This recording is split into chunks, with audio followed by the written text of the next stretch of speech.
Assalamualaikum warahmatullahi ta'ala wabarakatuh.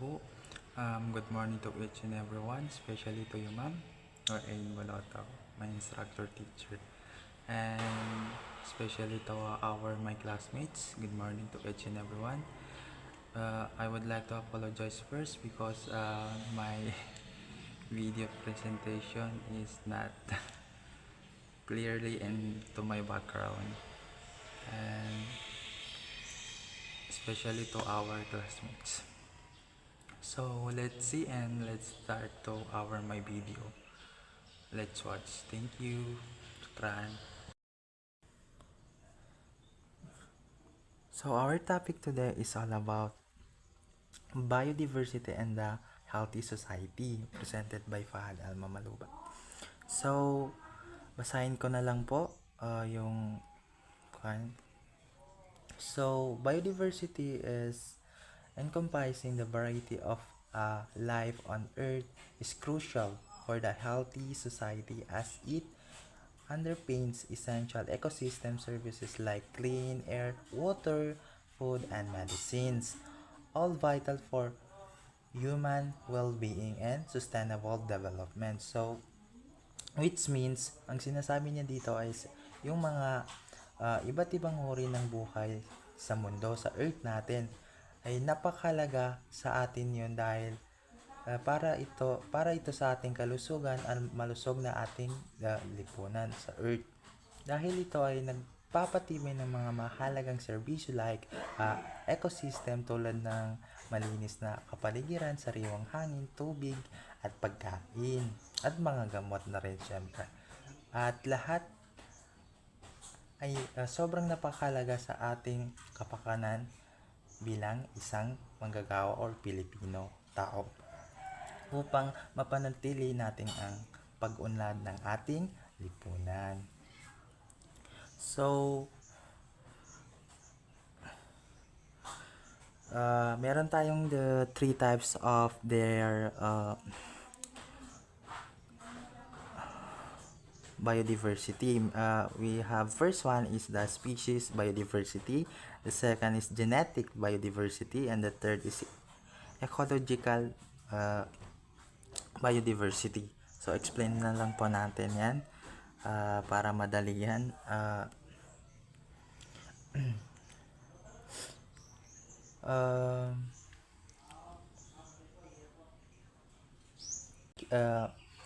Siguro alam naman po natin ito.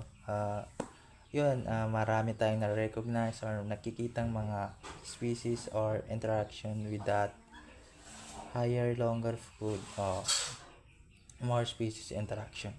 And the fourth is it plays the crucial role of nutrients, recycling, and oxygen production.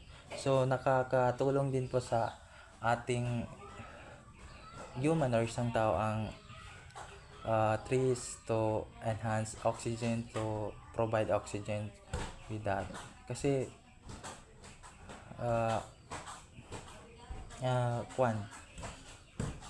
napakalaga ng tanim or isang plants dahil I can create the oxygen to kung paano tayo makahinga. And the last is the sobrang napaka-importante or napakahalaga ng leaves para sa atin. And the medical discoveries as medicine as derived from the plants and animals research. So, katulad ng mga gamot or resources or tinitignan natin sa mga microscope word na yung mga plants is nakakatulong din po sa atin to create a good condition with humans. Nakakatulong or gagamot din para sa atin kasi minsan nakaka-discover or nakakakuha tayo ng kaalaman or gamot na maaaring nating inumin or ano man dyan igamot sa ating karamdaman. So, para po sa akin is I like and it was important also, very also the trees to economy. And the last one is biodiversity help ecosystem adapt to environment distribution like fires and floods. So, alam naman po natin yan siguro. So,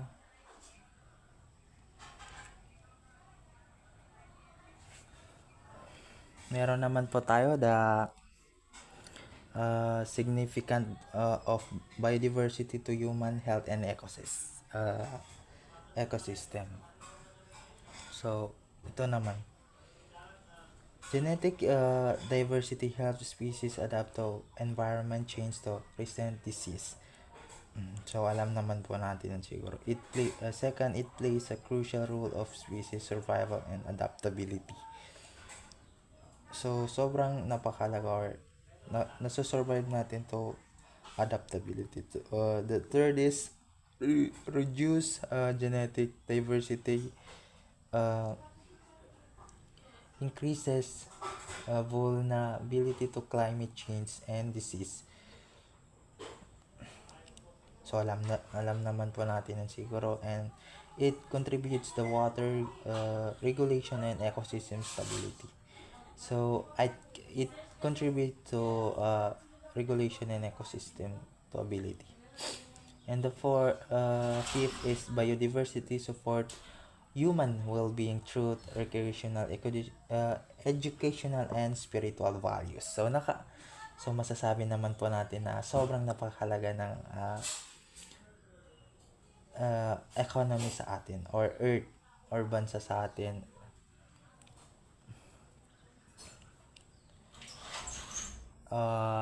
Yung yung mga trees, sobrang napakalaking bagay po sa atin.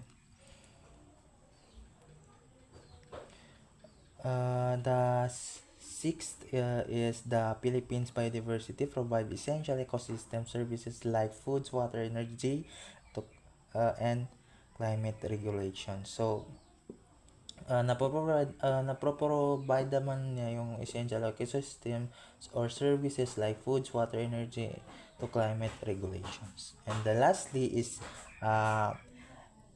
environment stress and over exploitation can lead to reduced diversity and species extinction. So,